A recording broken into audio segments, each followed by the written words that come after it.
Olá, pessoal. Vamos dar continuidade à nossa leitura e hoje estaremos iniciando o capítulo 3, cujo tema é Luz e Vida. Nesse capítulo, nós vamos dividir também em duas partes. Vamos lá? Você já ouviu alguém dizer: "Eu peço pelo sangue de Jesus"? Existe uma verdade profunda aqui que alguns esqueceram. O povo antigo pedia pelo sangue como uma parte da vida cotidiana. Nesse capítulo, faremos brilhar a luz de Deus sobre o significado de pedir pelo sangue. Acabamos de aprender que o sangue de Jesus nos dá a vida eterna, conduz-nos a uma comunhão vital com Cristo. João 6, do verso 53 ao 56. E nos cura. 1 Pedro capítulo 2, verso 24. Agora aprenderemos por que os demônios têm medo do sangue de Jesus. Nesses últimos dias, Deus está levantando um exército. Acima desse exército está uma bandeira manchada de sangue, que representa a vitória absoluta que Jesus conquistou sobre o adversário. Sua vitória é nossa vitória. Deus levantou Jesus dos mortos e o sangue que ele usou para ressuscitá-lo é a essência e a pulsação do Evangelho. Não podemos permitir que alguém negue a importância do sangue em nossa vida. No passado, grande parte dos cristãos seguia cegamente as doutrinas e tradições de suas igrejas, seja lá em que a denominação acreditava, não importando o que os pastores pregavam. Era nisso que os cristãos criam. Hoje, assim espero, somos mais informados. Devemos querer saber por nós mesmos o que a palavra de Deus diz. É correto questionar tradições. Jesus disse: "Buscai e encontrareis." Mateus 7, verso 7, parte B. Afinal, é a verdade a qual conhecemos que nos liberta. João 8, 32. É mais nobre examinar as Escrituras do que seguir negligentemente uma tradição religiosa. Deveríamos esforçar-nos para conhecer não somente aquilo em que cremos, mas também o porquê de acreditarmos em algo.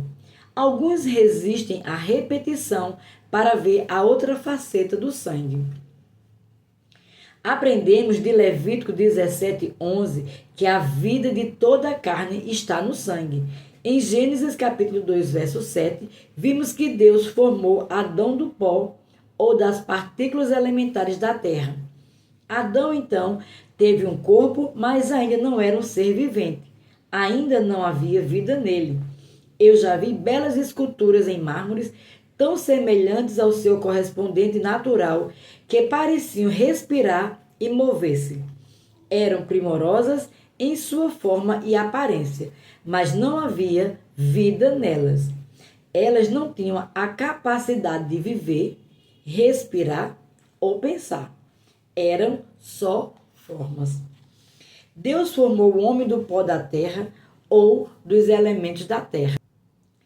Quando eu estava na escola primária, meu professor de ciências disse certa vez que o conteúdo mineral do solo comum de um jardim era proporcionalmente o mesmo que o conteúdo mineral do corpo humano. Isso parece razoável. Algumas crianças pequenas gostam de comer terra. Hoje, muitas pessoas anseiam em retornar a uma vida simples, de volta ao campo, por assim dizer. O que é compreensível. Existe algo em nós que nos atrai às nossas origens. Somos atraídos à origem do homem. Deus soprou no homem o fôlego da vida e a vida está no sangue. Portanto, existe uma relação muito íntima entre o nosso nariz e a nossa circulação sanguínea. O ar que respiramos contém oxigênio que vai diretamente para o nosso sangue. Da mesma maneira, o ar que exalamos contém gases excedentes, os quais saem do nosso sangue. Entra o bom, sai o ruim. Em cada respiração, nosso sangue é carregado com oxigênio. Sem oxigênio, não existiria vida biológica no homem. Como já discutimos antes, a primeira respiração de Adão veio diretamente de Deus. Foi soprada diretamente em seu nariz, encheu de ar seus pulmões e carregou seu sangue com a vida e a natureza de Deus. Quando a vida divina começou a pulsar nas veias do primeiro homem, aquela estátua inanimada chamada Adão passou a ter vida. Você consegue imaginar o momento em que Adão abriu os olhos pela primeira vez e olhou para seu pai? Que momento! Olhou demoradamente para seu pai, que também o olhava da mesma forma. Eles estavam vitalmente conectados. A mesma vida estava em seu sangue. Adão era uma alma vivente, estava vivo com a vida e a natureza de Deus. Ele era verdadeiramente um filho do Altíssimo. Subtítulo: A luz do mundo. Agora vamos sondar o fato de pedir pelo sangue. O sangue de Jesus é resplandecente. João 1, verso 1 a 5 e o versículo 9. No princípio era o Verbo, e o Verbo estava com Deus, e o Verbo era Deus. Ele estava no princípio com Deus, todas as coisas foram feitas por ele, e sem ele nada do que foi feito se fez. Nele estava a vida, e a vida era a luz dos homens. E a luz resplandece nas trevas, e as trevas não a compreenderam. Ali estava a luz verdadeira que alumia a todo homem que vem ao mundo. Veja, a vida de Deus é luz. Eu a chamo de vida resplandecente. Tiago se refere a Deus como o Pai das luzes, em que não há mudanças nem sombra de variação. Tiago capítulo 1, verso 17, parte B. Deus é o Pai da luz. O fôlego da vida de Deus entrou no sangue de Adão e o iluminou. Adão recebeu a faísca da vida. Ele podia agora interagir com seu ambiente. Ali estava a luz verdadeira que alumia a todo homem que vem ao mundo. Verso 9. Existem dois tipos de vida, a divina e a biológica. A biológica é como um pequeno fogo dentro de cada pessoa. Essa energia depende de uma forma de combustão interna controlada, chamada de metabolismo. O oxigênio e alimento, nossos combustíveis, são transformados em calor e energia. Todas as pessoas têm dentro de si uma faísca dessa vida, a qual começou quando Deus criou Adão e continua até hoje. Toda criatura orgânica tem uma existência biológica. Há um outro tipo de vida chamada espiritual. Paulo referia-se a esse tipo de vida em sua epístola aos cristãos romanos. Porque a lei do Espírito de vida em Cristo Jesus me livrou da lei do pecado e da morte. Romanos 8, verso 2. Poderíamos dizer isso da seguinte forma: a vida espiritual que estava em Jesus agora livra-nos da morte espiritual que veio por intermédio de Adão como resultado do pecado. Nele estava a vida, e a vida era a luz dos homens, e a luz resplandece nas trevas, e as trevas não a compreenderam. João 1, verso 4 e 5. Você poderia substituir a palavra compreender pelas palavras prender ou deter. As trevas não prenderam a luz, não puderam detê-la. A luz natural ou espiritual sempre domina sobre as trevas. Na câmara escura do fotógrafo, as portas são vedadas e as paredes pintadas com pigmentos absorvedores de luz. Tudo é preto como carvão. Se você acender um único fósforo, a luz penetrará nas trevas. O buraco negro do espaço sideral não pode prevalecer sobre a luz de uma única estrela distante. A distância não pode detê-la. As trevas não podem prendê-la. A luz sempre domina sobre as trevas. No oeste texano, você consegue enxergar longe, nas noites claras, próximo ao grande parque nacional do Big Bend, você realmente consegue ver a uma distância de 400 metros à sua frente. À noite do cume da montanha, você pode avistar um pequeno ponto luminoso a milhas de distância do vale e a pequena luz da varanda de alguém. As trevas não podem nem abrandar a luz.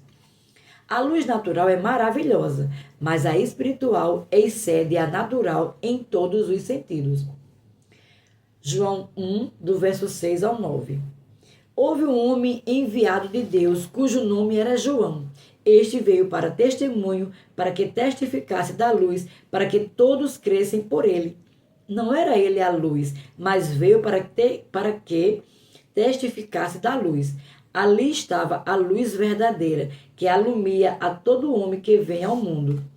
Em Gênesis, no capítulo 1, verso 3, lemos: E disse Deus, haja luz, e houve luz. A palavra em hebraico para luz é or.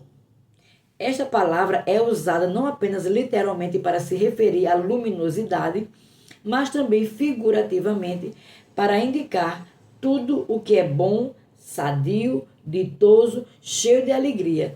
Em outras palavras, tudo que Deus é, sua luz também é. Deus é luz. 1 João, capítulo 1, verso 5. Agora, vamos ler novamente o texto de Gênesis. Gênesis 1, do verso 1 ao 3. No princípio criou Deus os céus e a terra era sem forma e vazia, e havia trevas sobre a face do abismo, e o Espírito de Deus se movia sobre a face das águas. E disse Deus, haja luz, e houve luz. Disse Deus, haja luz, e de repente o universo inteiro tomou forma, as estrelas começaram a brilhar. Os céus reverberaram com alegria, e a bondade se tornou visível. Então, ele disse que tudo aquilo era bom. Deus falou, haja luz, que este universo seja cheio de bondade, que este universo seja cheio de poder, que este universo seja cheio de alegria. E houve luz. As trevas do vazio deram passagem para a luz e a alegria. A luz dominou completamente as trevas. Deus criou o lumiar maior, a luz natural do sol, para governar o dia, e o luminar menor, a luz natural da lua, para governar a noite, e fez as estrelas. Verso 16. Devemos considerar o assim chamado príncipe das trevas que Deus expulsou do céu. Satanás se considera o príncipe espiritual das trevas. Seu lugar de habitação é nas regiões escuras, porque ele é trevas. Usar chapéus pretos é o estereótipo dos sujeitos maus. Satanás é o príncipe das trevas, mas Deus é o Pai das luzes. Nele estava a vida, e a vida era a luz dos homens. João 1, verso 4. Porque Deus amou o mundo de tal maneira que deu seu Filho unigênito, para que todo aquele que nele crê não pereça, mas tenha vida eterna. Porque Deus enviou seu Filho ao mundo, não para que condenasse o mundo, mas para que o mundo fosse salvo por ele. João 3, verso 16 e 17. Subtítulo: A entrada da luz. Jesus é chamado de luz do mundo. Jesus, a palavra que se fez carne, disse, eu sou a luz do mundo. João 8, verso 12, parte A. O salmista declarou a exposição das tuas palavras da luz. Salmo 119, verso 130, parte A. A luz é vida e Jesus é a palavra de Deus. Ele é a luz que resplandeceu nas trevas, mas elas não a compreenderam. Ele é a luz que elas não puderam deter.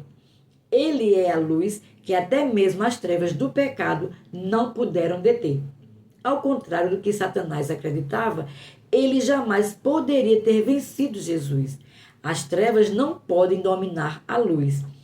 Se Jesus não tivesse dado sua vida voluntariamente, Satanás jamais teria obtido êxito. Se o inimigo soubesse quem era o Senhor da glória, não o teria crucificado. Ler 1 Coríntios capítulo 2, verso 8. Ao fazer isso, o diabo agiu exatamente de acordo com o plano secreto de Deus para a conquista do inferno. Porque Deus enviou seu Filho ao mundo, não para que o condenasse o mundo, mas para que o mundo fosse salvo por ele. Quem crê nele não é condenado, mas quem não crê já está condenado, porquanto não crê no nome do unigênito Filho de Deus, e a condenação é esta, que a luz veio ao mundo e os homens amaram mais as trevas do que a luz, porque as suas obras eram más. porque todo aquele que faz o mal aborrece a luz e não vem para a luz, para que as suas obras não sejam reprovadas. Mas quem pratica a verdade vem para a luz, a fim de que as suas obras sejam manifestas, porque são feitas em Deus. João 3, do verso 17 ao 21. Aqueles que amam a luz são atraídos para ela. Aqueles que fazem más obras ou têm maus pensamentos evitam a luz de Deus. A maioria dos assassinatos, roubos, assaltos e estupros acontece à noite, porque os ímpios se sentem mais confortáveis sob o manto das trevas. As pessoas de bem se sentem à vontade caminhando em plena luz do dia, com suas obras e ações conhecidas por Deus e por todos. Eu não preciso andar furtivamente, porque não tenho coisa alguma a esconder. É uma sensação maravilhosa poder andar diante de Deus e de todos sem a sensação de vergonha. Aqui ficamos e vamos depois para o segundo vídeo para concluir esse capítulo 3 tão maravilhoso.